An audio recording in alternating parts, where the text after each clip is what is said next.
Welcome, everybody, to Monday's Lunch and Learn, where we get a chance to talk about anything and everything regarding the Talent Search and EOC competition. With me, I have Teresa Thompson Pickney. Thank you, Teresa, for joining us today and every day that you can make it. Thank you. We appreciate it. We also have Donna and Leah online also. So if you have any issues with audio, recording, links, access to the Google Drive, please put that in the chat, and then also your questions, and we will try to answer them through the Q&A. You should be seeing on your screen our website. Don't forget, this might be, I know you're getting ready for the holiday season. That's why we've been giving our 12 days of Trio Christmas. If you've been following along on our blog, we're starting day 11, which might be a little late because I didn't get to it to review it. But then we've got one more day left tomorrow. And as always, if you want to check out our resources and our services under the NEC shop, one of the things that we have going on there is the grant writing workshop. We've offered the first session for free to give you guys a chance to get used to it and see if it's something that you would like to check out before you invest your non-allowable funds there. But we also have some other services as well that will allow you to go ahead and go to the shop. And yeah, I was trying to navigate here again, always getting lost in Zoom. Zoom has put in another feature where I can see what you're looking at, but then I go to click that. I don't know if you noticed that, Teresa. I like it so I can see what y'all are looking at, but then I start trying to click there and it won't let me click because it's just, a view screen. So now you should see that you're at the shop. And again, it switched over to not letting me touch and move stuff around, but now you should see the free webinars we have going on. As a reminder, all our recordings for over a year that we've been meeting like this, almost a year, are on our YouTube channel, along with some other free resources. And then I know what we have coming up is APR technical assistance for some of your colleagues. You all are still probably working on yours, or maybe it's already done for both EOC and Talent Search. I believe it's due this Thursday. And again, checking out some of our free online courses, see if you like the process or the format of our allowable cost, umbrella regulations, and professional development seminars versus our grant writing workshops, which are not allowable. Check those out. They're also listed here. And so if you have any questions at all, you can always email us. Anyway, I don't want to take too much time talking about that. I want to shift over to what we talked about or started to talk about last week. And Donna reminded me, or she said, "Oh, we missed a question in the chat or the Q&A where someone had asked about Teresa, about the logic model, and I completely missed it. So I thought we might start by doing that. Let's first do a poll to see right now who's joining us. If you're Talent Search or EOC, we will briefly cover both logic models. We tend to have more Talent Search because there are more Talent Search programs. Are you here for Talent Search or EOC? We will try to address or include EOC mention. Both grant proposals will require a logic model. I'm pretty sure, Teresa, the question is, where do we put it? In the past, based on the CPPs, I put it in the CPP, but I mentioned it in the evaluation plan. If there's room, you could put it in both, but there usually is not room. So here again, we have 74% Talent Search and an EOC. Thank you so much for participating in that. So let's talk about the logic model, which again, I always, Teresa, have put that in the evaluation plan, whether I definitely mention it. And I spoke last week about how I introduce it, or in my response to whether I'm working on EOC or Talent Search, that first question that pops up, I always include it as almost an introduction to the reader to let them know we have a very comprehensive evaluation plan, and it starts first with the logic model. So I'll talk about the logic model. And it's a fine line between, skipping over it and assuming the readers know what you're talking about without bogging them down with all the details. So you have to kind of go in between to make sure you give them enough information so that they know that or sometimes you're educating them as to what a logic model means without going overboard.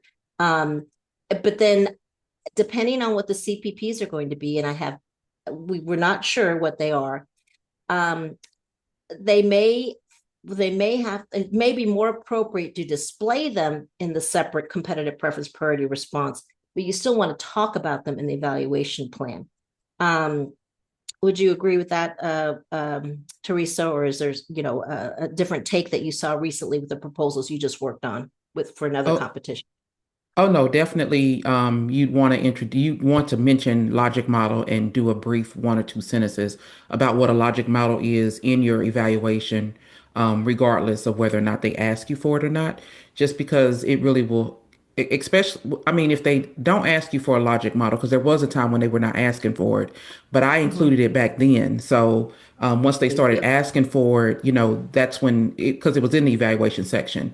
Gear Mhm. Up tended to ask us for it that's where I saw it happening first, and they were asking it for it in the program design. I guess in Trio, it would be the operation plan is where it would potentially go. But, ultimately you'd want to mention it in your evaluation section because it is a framework to help you get to your goals. And so that's why it's so important that you mention it there. But definitely, if it's the CPP, then you'll go into a lot more details and be thorough there. And then I also suggest that you include when you talk about an evaluation plan, if it is attached to a CPP, then you at least reference it so that they know that it's somewhere else in your proposal as well.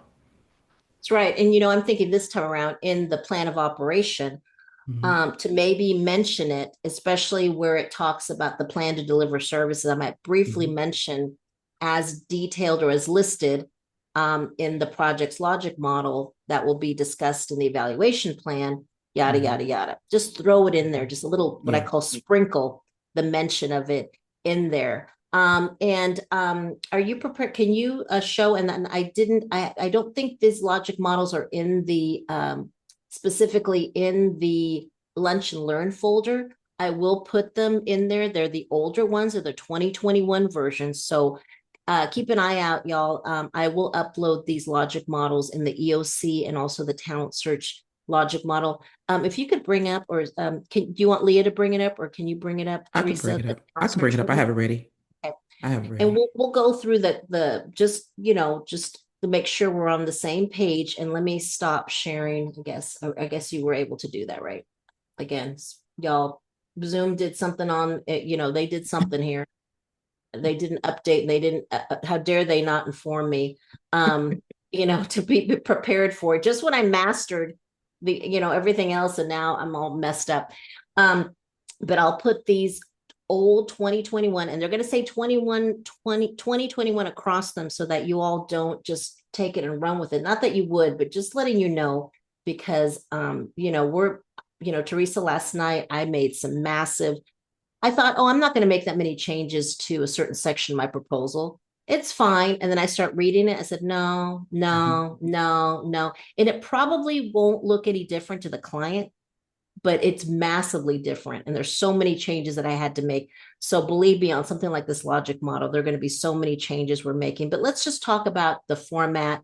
And this is, I think, a good template to start with, but it has to be updated, definitely. Okay, so what you see here is so one of the things to remember about the logic model is it's a framing of understand helping the reader as well as yourself to understand what based on the need section of your proposal, you've identified needs. You're going to provide services, which we call interventions here. And basically, we're just trying to figure out, they want to it'll help the reader understand what you're going to be doing to get to the end goal, which are the results, the short term, intermediate, and long term results. And so when you have a logic model, you start with some type of problem statement. Again, just remember what the purpose of the grant is, and you could potentially put that information up there. But ultimately, the problem really is about when you talk about the logic model. In this instance, the in the CPP, in the example that this was for the last competition, and it was the same CPP for EOC and Talent Search. The CPP was demonstrate CPP 3 for both programs, and it was demonstrate a rationale.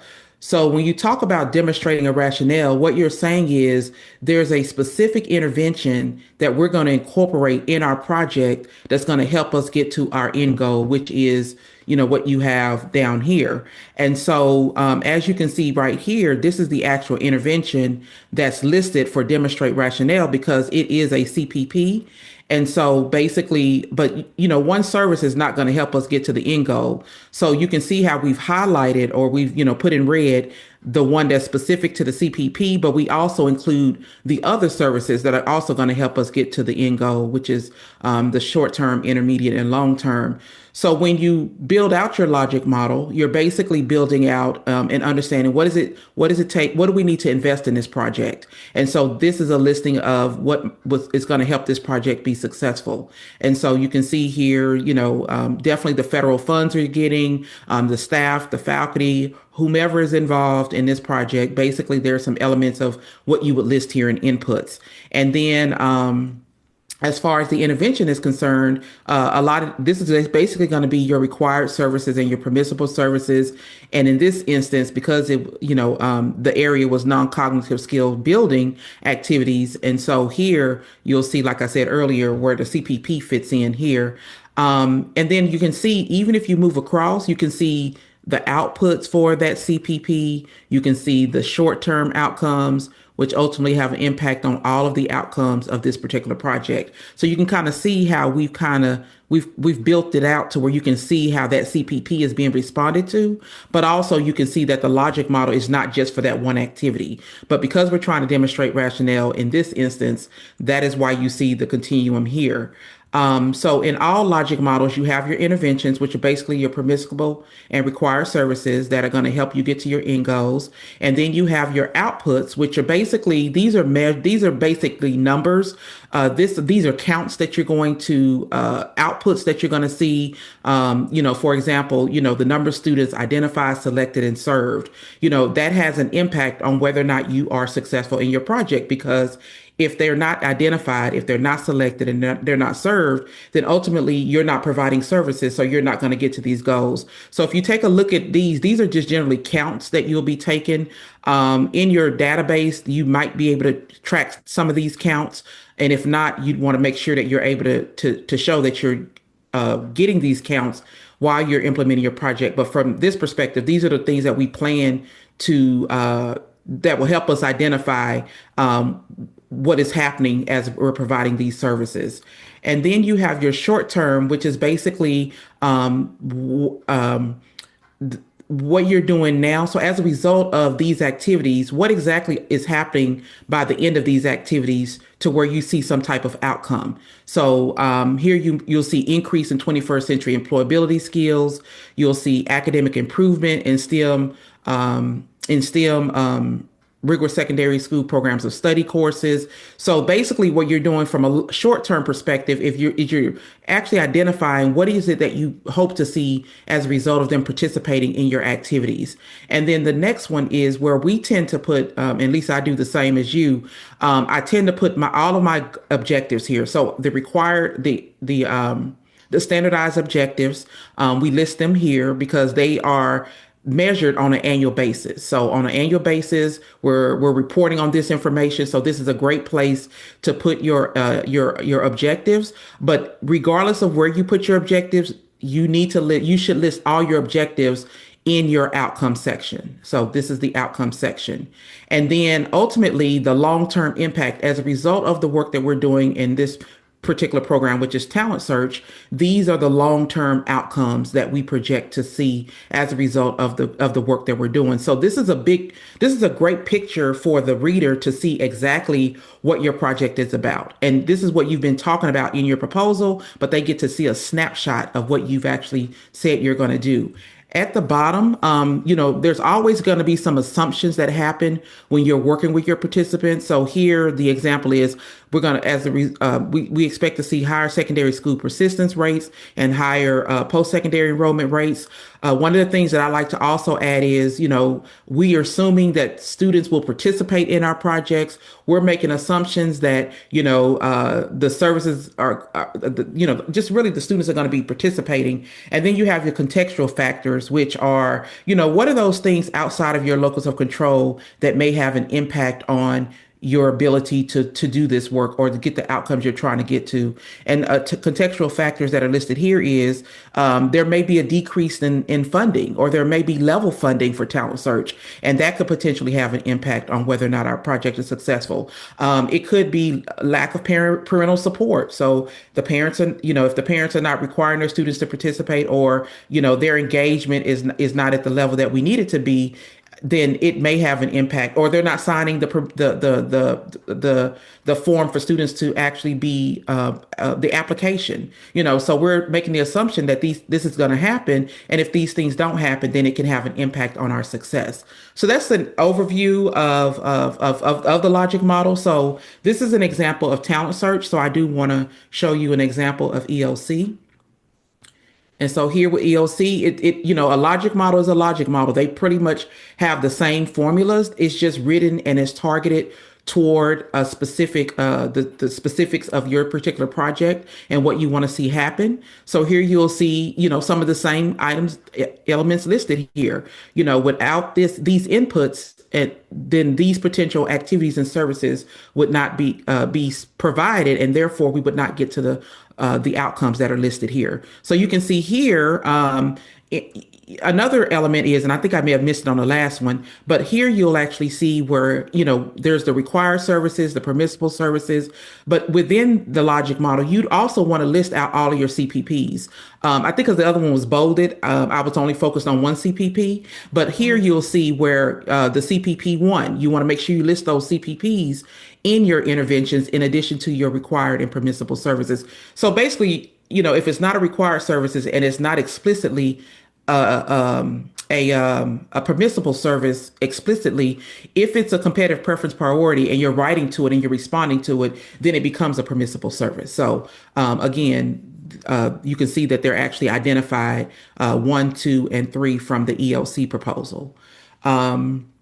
And then, of course, you have your outputs. And, so again, you want to make sure your outputs align with what you put as interventions. And so the number of eligible veterans served. If you're providing a service, then what might be an output that you'd want to track with your participants. Again, if your database that you're capturing this information in doesn't have this information, your logic model is letting you know once you're funded, these are some things you need to take into consideration and you'll want to track once you get funded.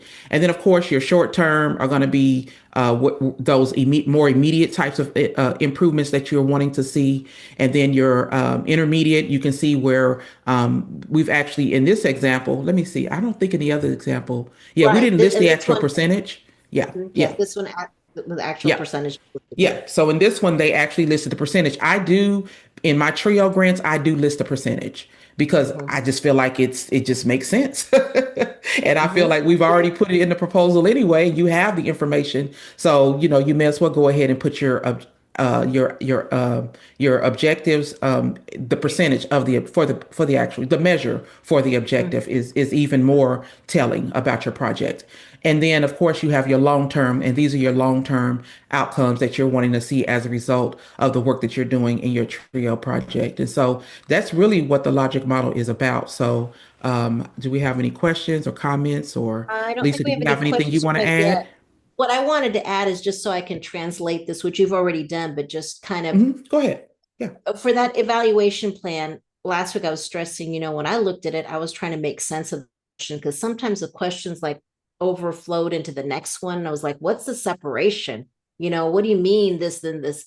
So again, when I'm looking at this logic model, I'm trying to understand that our inputs are like our resources and things that we need, like as you stated, that help us do the services that are main services, and also throwing in the CPPs, because really the CPPs, the competitive preference priorities, are the ones I think that initially in TRIO forced a logic model in the first place. So if there weren't CPPs, I don't think they would have forced the logic models on us. So I know that in addition to our, main services, our required services, I want to make sure to list the CPPs there. And then my outputs is the one I've always had an issue with. I think of the whole thing trying to figure out what to measure, and I tried to link. And if I had to do this separately now, I could probably do it on Canva and make it still simple so it'll fit in for the reader to see, to line up the interventions with the outputs and try to line them up also with the short term outcomes, which would be my internal goals. And that's something that I talked about last week, how to make your evaluations section strong when you're answering the question about formative evaluation, which is a fancy word to say, what are you checking during the week, the month, the semester, something that you're doing before the end of the year. You really want to think about having 4 or 5 internal goals that you can measure monthly or by the semester on certain activities that you're doing that will lead into helping you achieve the objectives, which, like Teresa said, we put under intermediate. And I agree, Teresa. Looking at this now, I know that moving forward, I will make sure the objectives are plugged into, both EOC and talent search proposals that we're working on. It's just that usually we develop those at the very last minute. So we have to remember to go back and plug them in, right? And we might change them. Hmm. So we always leave the X's there until the last minute. And then don't forget, update it there. And then on the long term, like you said, I usually throw in the purpose of the program initially. Plus, I can bring up the purpose of some of the CPPs as well, just to kind of make it the long term and package it all together. The other Hmm. thing, everybody on this call, I bet, unless you're going for new funding, everybody right now has a logic model.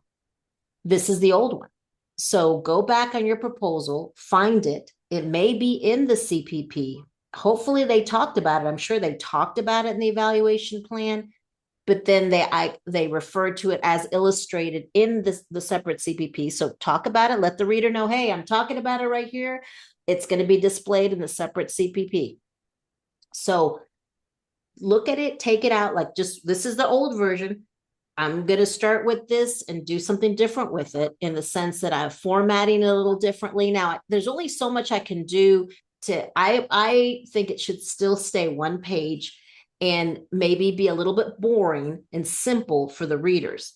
It doesn't mean, though, after you get funded or refunded, that you can't take this logic model and go to Canva and just make it really pop and make, be more of a marketing tool and a reporting tool that you can use to promote your program on campus or in the community. Look, we got a logic model. On top of that, its purpose is not just to get you funded, but like Teresa was saying, a way to quickly let a variety of folks, stakeholders, including your target school administrators, including, the GED centers that you're working with, the community agencies, letting them know what you're about, So this may not work as a marketing tool or a management tool initially as is.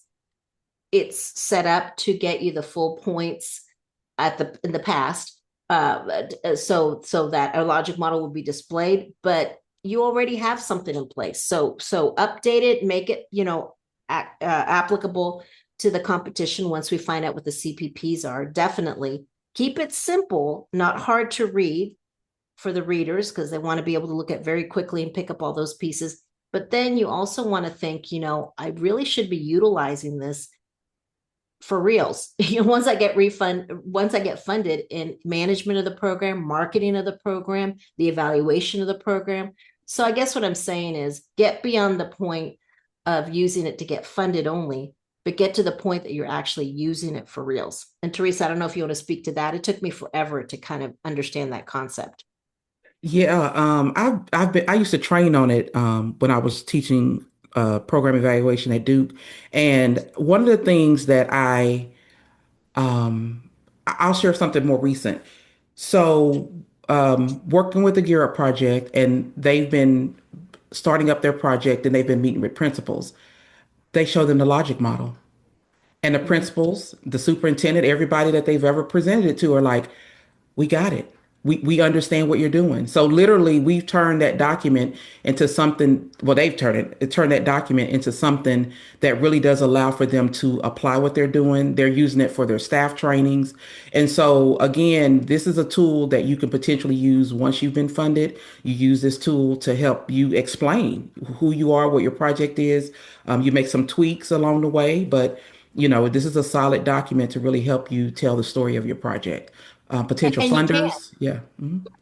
after you get funded, you should be tweaking it as needed. Mhm. Mhm. and things like that. But thanks, Yeah. Teresa, for bringing that up because I was trying to look for a real life example. Yeah. Uh, I know that with Talent Search, being from a nonprofit agency, sometimes the administrators would be like, well, what's the Boys and Girls Club got to talk? What the agency? You're not with Duke or with, university. And then when you show them, when appropriate, the Mhm. logic Mhm. model, they're like, oh, you're for real. You got Mhm. you got objectives and internal goals, and all of a sudden, I think it gives you that level of yeah, we're for real. We're ready to work. We've got our objectives.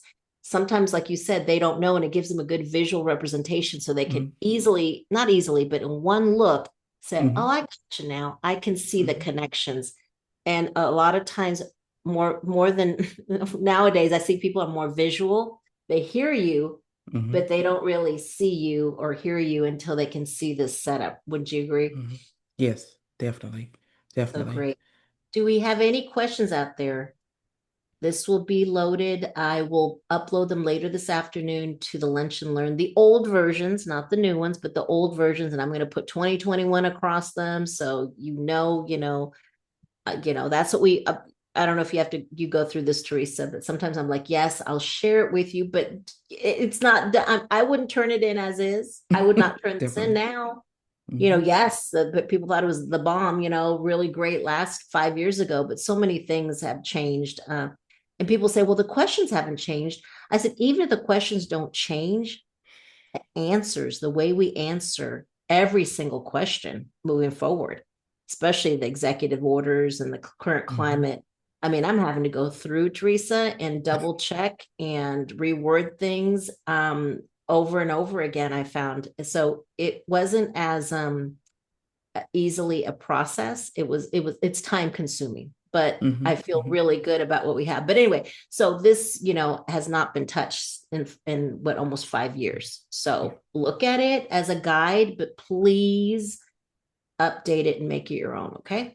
Just that's the warning I'm going to give you. Okay. Um, so I don't think we have any other questions. Why don't we start talking about, with the time we have about 30 minutes left, Teresa, about GEPA, which I used to talk about a lot in the narrative, the proposal. Now I barely talk about it because it's a separate document.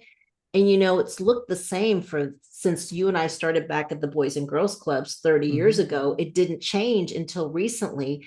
And Talent Search and EOC, this is the first time you all are going to be exposed to this new format of the GEPA form. So, Teresa, if you wouldn't mind, if you could take us through the GEPA form, what is it? You recently had an opportunity I say opportunity, to work on it. Could you make this a little bit bigger? Let me see Yeah, here. let me see.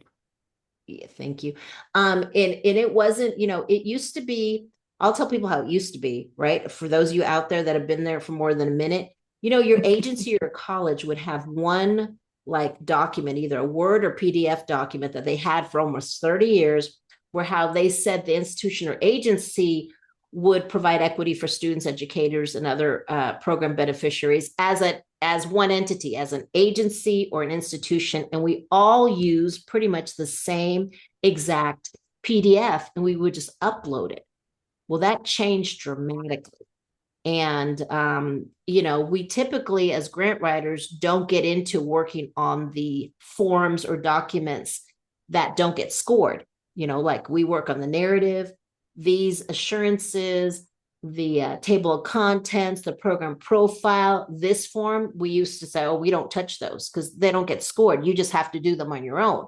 But Teresa, I got sucked into this because of the way they do it now, right? So now I say, yeah, I'll do it because Mhm. it's changed. And I'll Mhm. turn over to Teresa to tell you how it's changed. Yes, Lisa, I will agree. It's in my contract that I do not.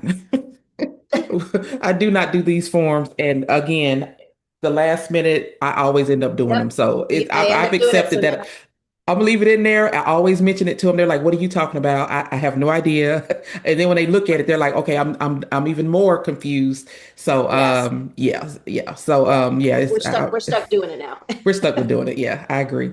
Okay, so basically the biggest piece of this is to remember that there is a purpose for this.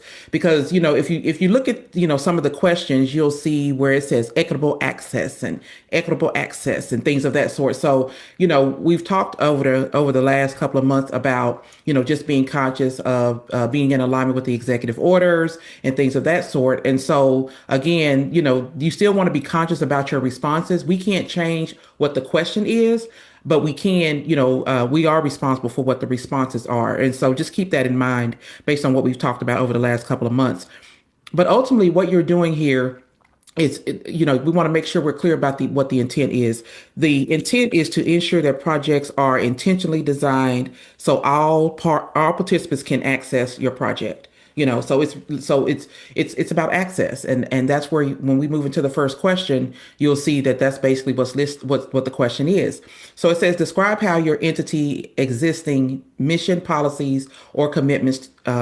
I'm sorry, describe how your entity's existing mission policies or commitments ensure equitable access to and equitable participation in the proposed project or activity. And so, again, what we want to make sure we're doing is we're anchoring our information into eligibility and access. And so, here, your institution has a strategic plan. There may be elements in your mission statement. There may be policies and things of that sort. And we'll show you an example in just a second. But basically here, you're just basically talking about things that already exist. If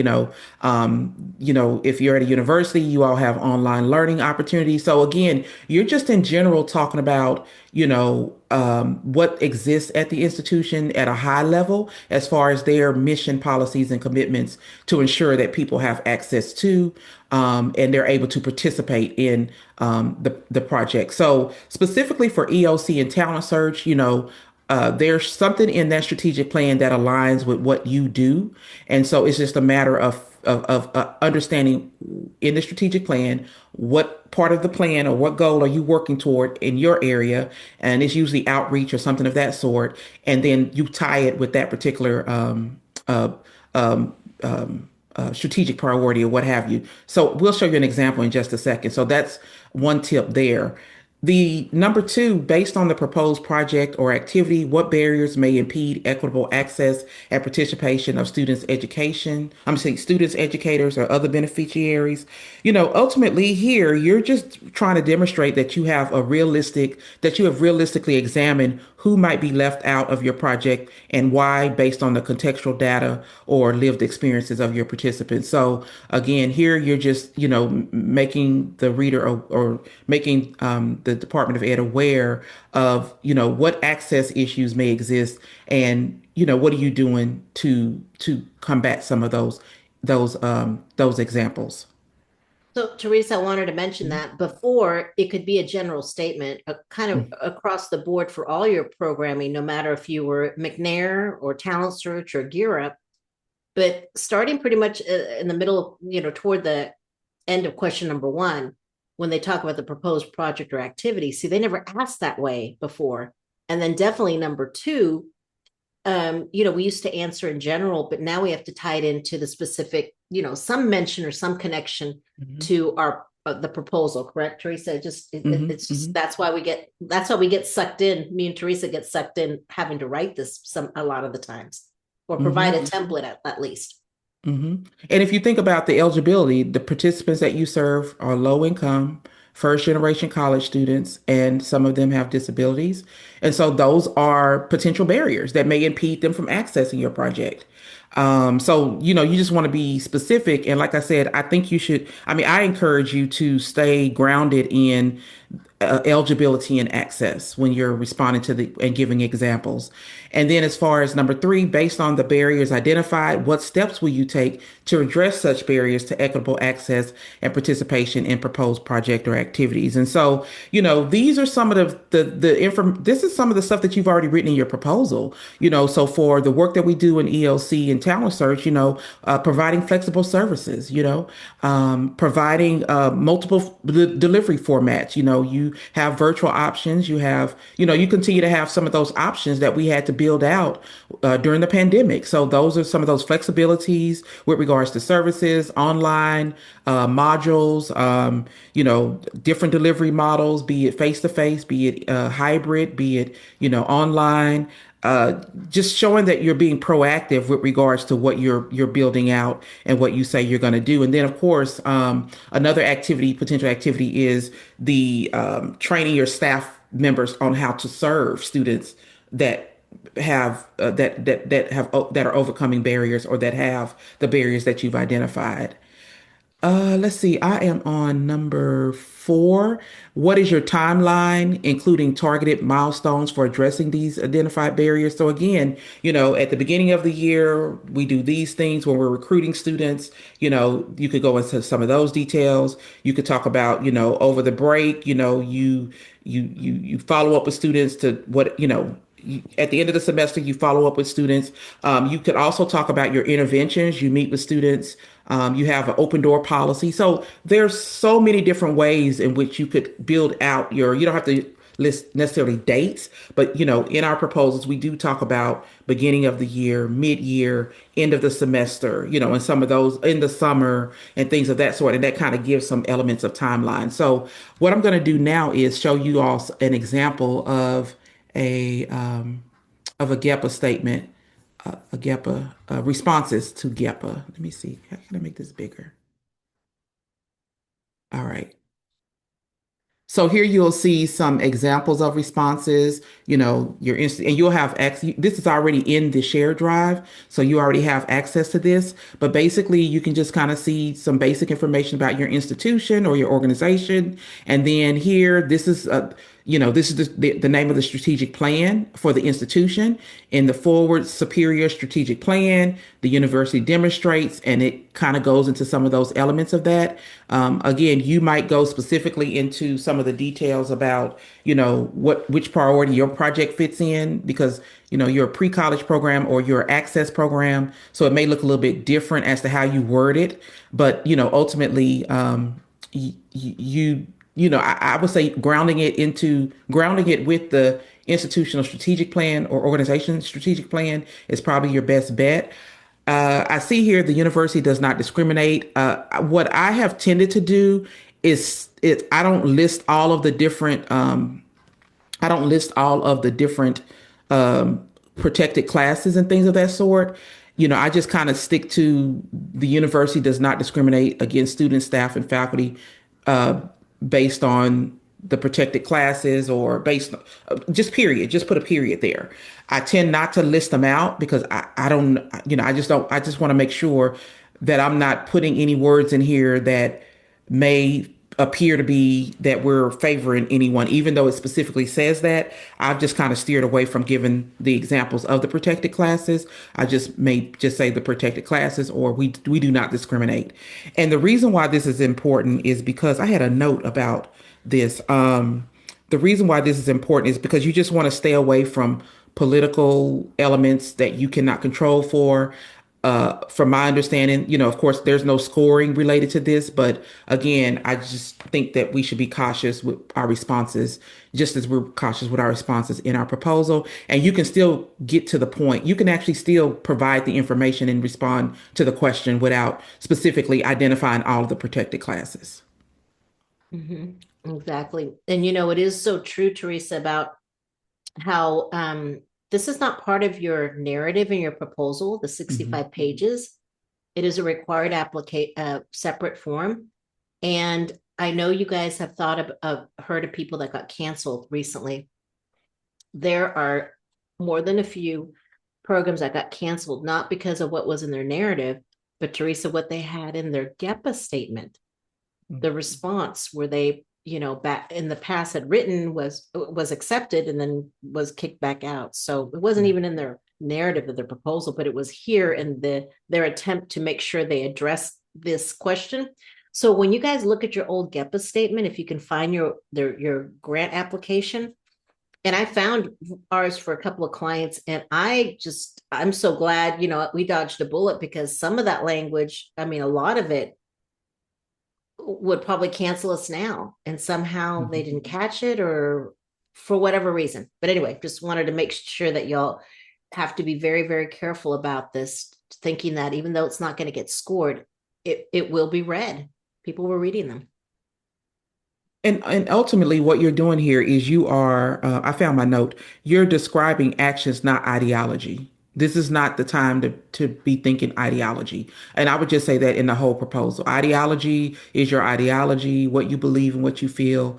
We honor that, but we're talking about serving students who need participants who need support, and we don't want to risk our personal ideology. We don't want to put that in the forefront of serving. And so just, describe what you will do, not what you believe. And that's something that just take to your heart as you're actually working through the proposal as well as this section as well. So here's an example based on your proposed project or activity, what barriers may impede equitable access. So there's financial elements that exist. So again, thinking about the participants that we serve, financial barriers, academic demands, and so even though these are SSS specific, there are some academic demands and things of that sort that come into play for our talent search projects.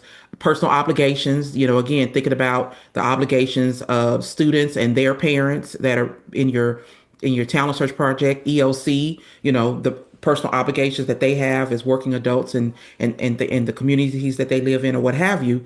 I don't know if that you need to talk about the community they live in, but you talk about some of the examples of those obligations and those barriers that may exist. Stigma and stereotypes.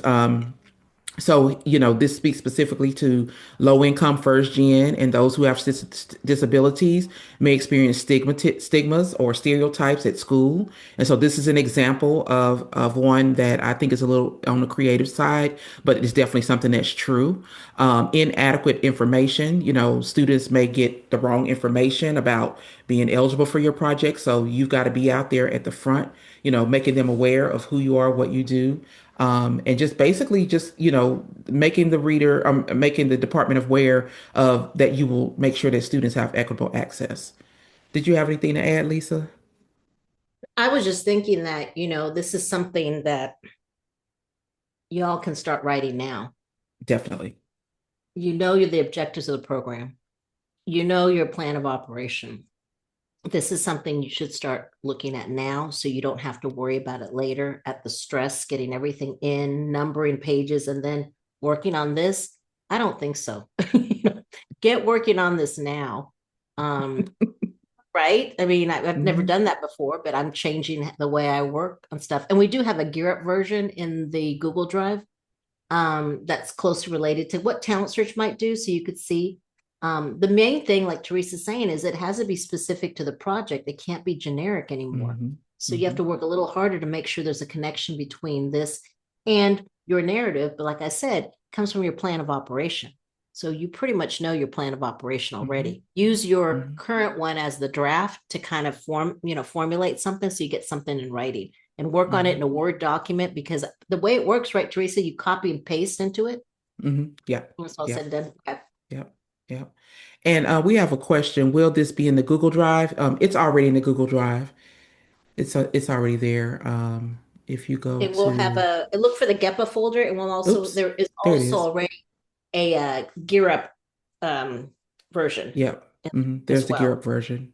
which I would So yeah, strongly recommend for talent search to use that as a kind of a format. But go ahead and get started on it now. yeah, because Not the stress of submission and doing it at that time can really be overwhelming. And so, you know, mm. you know, I would encourage you to do it now. Yeah. Or at least start now and then clean it up, as you get toward the end of your grant writing process.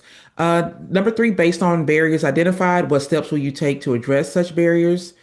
And here you'll see, it goes into addressing the barriers through understanding the financial needs. So it's basically the services that you'll be providing. hosting in this example, they're providing some of the services, hosting financial literacy workshops that deals with the financial piece, community support to offer the highest level of support. They will develop and implement support for students, including the workshops, resources. So again, you can kind of see how this is coming from your operational plan, like Lisa just talked about, flexible scheduling, so those who have various obligations, and a lot of this language should already be in your proposal because when we wrote talent search and EOC last time, we had to embed some elements of flexible scheduling and flexible opportunities as far as the services were concerned. I think that was a critical thing that we needed to speak to. If we didn't not talk about the pandemic, we definitely need to speak to the elephant in the room, which was the way in which you would provide services and providing options. So that may already be in your proposal from last time. Stigma, stereotypes as part of the campus community, or the community that the students are served in, or the target schools, or however you couch that. You just want to make sure that you're making sure that if you list stigma and stereotypes, then you're responding to how you will actually address it. Expanding awareness, so again, cultivating support environments. Think about in your proposal where you write about, making the community aware of the projects and how you're going to make students aware. You're already writing that in there. So that may be what this paragraph might include with regards to expanding awareness. Um, and then they go a little bit into more details about students who have disabilities and how they're going to address that. And, just saying that they're going to adhere to ensuring that this information that they honor the needs of the students to make sure that they decrease those barriers. The timelines, again, this is an example where it's listed by phase 1 and 2, and then it kind of has the months and it kind of breaks down, what's going to be happening in the timeline. So phase 1, assessment and evaluation, so at the start of the year, project staff will conduct a comprehensive assessment, so here's a critical element of what's happening for you to be better able to support the students with meeting the milestones. I'm sorry, with you addressing those particular barriers that you've been discussing. So assessment and evaluation, just understanding your target audience, I mean your participants and what their needs are, and then of course implementation, and then you can kind of see here where it's broken down, and this is very specific, where it goes into, it actually lists the months and things of that sort, but you can see it doesn't list every single month, but it really does. This is a real detailed timeline, so I can appreciate this. The financial element. So you can see you're still addressing the same information that was presented in the previous sections or the previous responses, and you're just saying when these particular interventions are going to be happening. So phase 3, monitoring and evaluation again, and what's happening during that time. And it's showing that it's continuous, you're continuously doing this, and who's actually responsible for that. Phase 4, mid-year review, so making sure that you have those check-ins and that you understand, and you're reviewing what's happening overall with your project, to make sure you're meeting your goals, but you're also decreasing those barriers. And then, of course, as I said earlier, there's a continuous improvement piece that was discussed earlier. But here you actually say that phase 5 is something that's happening and it's ongoing. So this is an example of of a response to competitive preference priorities. Like Lisa said, the gear up is in the drive, Google Drive as well, to give you something that's maybe more applicable to pre-college services. And so that's the GEPA statement. So I'm starting to feel much, much better about it, because I remember when I first saw this, I was like, what in the world? It Yeah. came out the year that I retired. So I was like, oh my gosh, thank You you. did perfect timing, right? But you didn't know you were going to come back as a full-time consultant. And Yeah. we realized it when we did Title III at the last Hmm. minute in 2023. And the client told me, I said, oh, use your GEPA form. And it goes, no, it's different. I said, what is he talking about?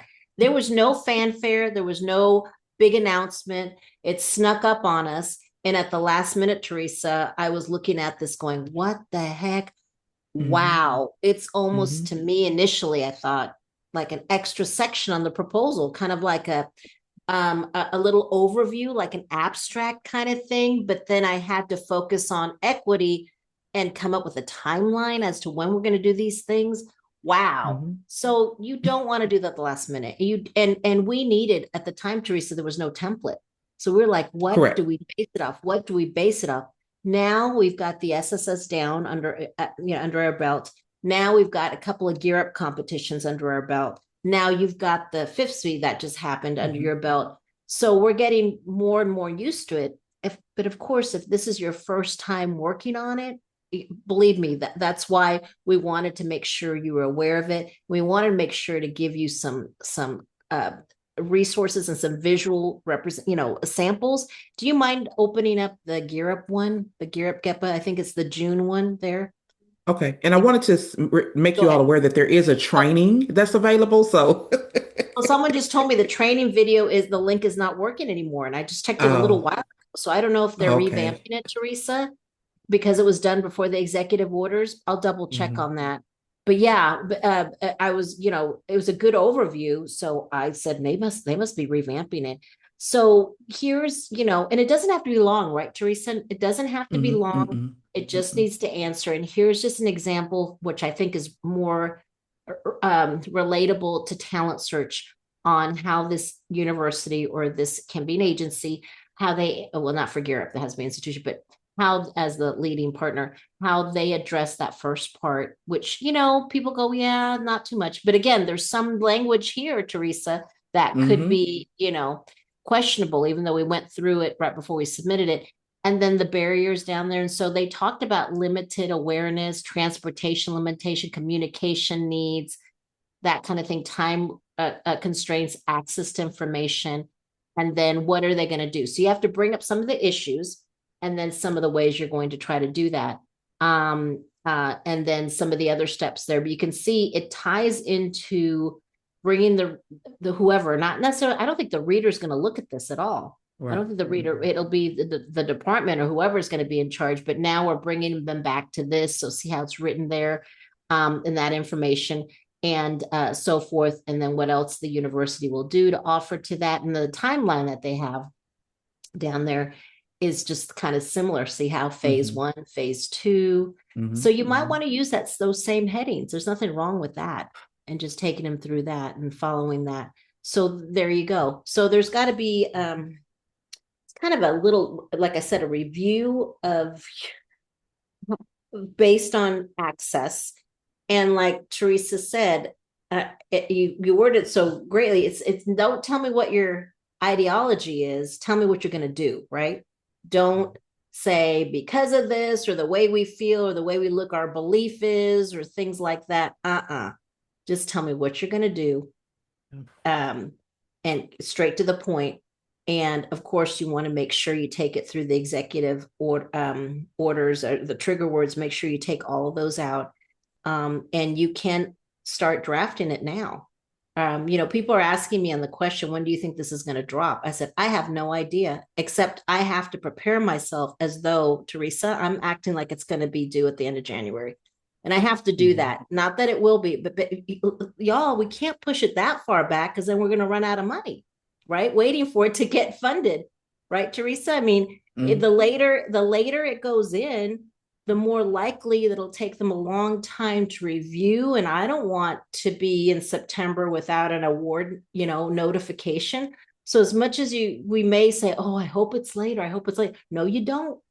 There's a whole issue. Is your institution going to Hmm. cover you? Just like what SSS happened, right? Yep. Even though it was turned in for a variety of reasons, you know there any delay is also going to push back the amount of money that you have left in your timing and your budget. So you want this to happen, uh, you know like it normally does at the end of January, maybe middle of February. So not to freak you out, but come on now. I put some things in the chat that oh, do you want to? Well, okay. I haven't looked at that. Can you send that to Donna, to Teresa, to check out real quick to see if it's the right one? I think Donna found another link to the training video that might work. Um, but I did say, you know what? You all should have your data collection almost wrapped up. Definitely drafted, going back and forth. Your applicant and community support section and your budget sections, everything's a draft. Those should be drafted already too. And if not, try to get those done ASAP. Okay. Your plan of operation, look at your old one, copy and paste it, start going through it line by line, update it, make sure you take out trigger languages, especially with applicant community support as well. Even in the budget section, I found myself saying low income, disadvantaged, underserved. So I'm taking that out as well. And the other thing is, okay, so yes, that would be the right one, right, Teresa? Can you, Yeah, this is it. This is the one that we, is it I think you working just, though? Can you click to see if it actually works? mm-hmm. Thank you. And what I found myself doing, y'all, I used to write in the future, the project will do this. I think it's next where it says next. Oh, Yeah. I couldn't see it. Okay. And instead I'm saying it's happening now, instead of in the future tense, because I did lose points because I said I would get a letter of commitment. And they said, no, you should already had it. I said, you're right. So anyway, that's my answer to that. And I guess, is it moving I or think is I'm it? having some, it's telling me I'm having some connection issues. Oh, So I'm okay. not sure. Donna, I'm when not you sure how I'm get it, still on Zoom, but It's giving I'm me not the sure how I'm still same, on Zoom. it's giving me Oh, issues okay. too. So maybe it is down. Maybe they just okay. Yeah. have this screenshot up and the actual training isn't working. And I know that it was, when I first uploaded it, it was working, but that was before the government Hmm. shut down. And I don't know if they're, looking at it differently or kind of revamping it, perhaps, who knows? Who knows? Who knows?